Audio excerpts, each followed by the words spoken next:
Alrighty everyone, welcome back. It is now December 12th of 2023, and given that the Bob Iger and Elon Musk drama continues, and it's only getting worse for the board of directors and the rest of Disney's image as we head into 2024, which by the way is going to be a very empty year to begin with, given that they are banking on Deadpool 3 to be their big hit success for the summer of next year, and that is the only Marvel Cinematic Universe, by the way. This is Mike Zero. Subscribe if you're new and like this video to see future updates. You can also find me at Mike01. I thank you also very much for the great and kind support. Now, one thing about Elon Musk that I really have to say that was much needed is calling out Bob Iger, calling out Disney, not just at the New York Times Dealbook Summit on stage, but also on X, and how he was able to call out Bob Iger several times in different posts. Now look, whether you love or hate Elon Musk doesn't matter. I think it's pretty safe to say that most really were waiting for someone at that status to really call out Bob Iger and Disney's agendas spilling and getting thrown into movies and television.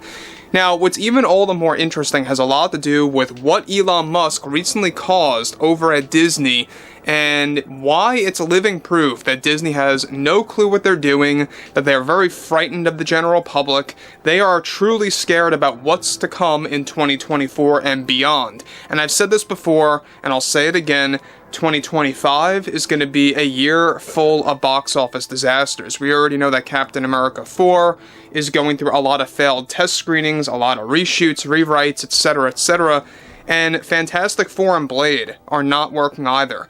So we'll talk more about that later in the week. However, with the Elon Musk and Bob Iger drama only making matters worse for the board of directors and their plans with multiple forms of entertainment, one major development has to do with how Elon Musk recently cost Disney billions after the multiple callouts he made against Bob Iger and Disney. As it turns out, one of the significant updates to this ongoing development is that Iger recently made a drastic decision as a reaction to all the negative attention that Elon gave Disney specifically. Iger just recently canceled several Pirates of the Caribbean reboot movies / projects that Disney analysts, projects of course, projected that would actually garner up to $5 billion in revenue. Now, this ranged from a multi-film plan by Disney to spin-off TV shows to shift away from Johnny Depp's version of Pirates to embrace a new take on the films. The plan by Iger that was cancelled due to the recent backlash and attention provided by Musk was shelving plans to create the films into becoming a trilogy with several spin-off shows and even spin-off movies. The plan by Disney was to turn Pirates into a new mega franchise. Where it stands right now, Iger is playing things safe and only focusing on Pirates of the Caribbean reboot being a singular film plan for a potential 2026 or 27 release date window. Now, the script, which by the way is written by the Last of Us showrunner and is already finished, to make things worse for Disney is that the Pirates films were set to embrace their DEI and ESG agenda, though regardless, Disney analysts projected to Iger that these projects altogether would provide around $5 billion in revenue minimum, much like the Star Wars sequel trilogy that garnered around $4 billion plus. The tensions between Elon Musk and Bob Iger continues as Elon holds plans to continue calling out Iger, while Iger holds plans to go on shows like The View, Good Morning America, and Jimmy Kimmel Live to raise awareness of the X platform and its misuse after Disney decided to pull from advertising on the site.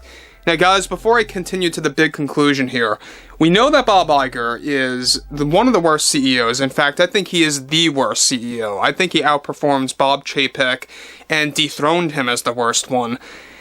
So it truly was the battle of the Bobs. When you look at Chapek and the Chapek era, yes, he did a lot of wrong things, but he also did some right things compared to Iger. You know, especially, I believe, at least in the entertainment field, he did a better job than Iger did, to a degree, and I say to a degree, not that I'm defending Bob Chapek, he was terrible too. But when you look at what they're going through right now, by axing and shelving all these projects that Disney analysts projected to the board of directors that would garner up to around $5 billion in revenue, across the board, we're talking about worldwide, by the way, not domestic, and this is living proof that Bob Iger is frightened about Elon Musk. He's frightened about the backlash. And this is exactly why Elon has said before in the past that Bob Iger is a cowardly CEO. He has no idea what to do with the general public when he's in the hot seat. That's why he goes into hiding many times. He doesn't, really come into the spotlight when the heat's on him.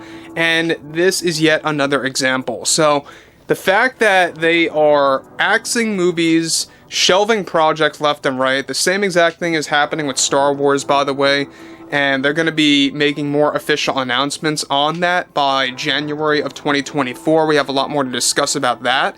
However, moving on, the first Pirates reboot film alone by Disney analysts are expecting it to make around at least $1 billion at the box office, since it will be a soft reboot of the previous films now as opposed to a full reboot. The Disney board of directors are reportedly frustrated with Iger, pushing for this decision to cancel plans for Pirates turning into a mega franchise and to only focus on it being a singular film right now.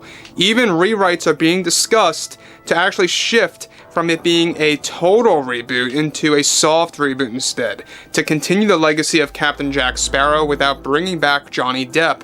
As a result of the tensions between Iger and Musk, the board of directors insisted on delaying the announcement of the new Pirates movie and its title by January of 2024 until the summer instead, until things with Disney cooled down with Elon Musk.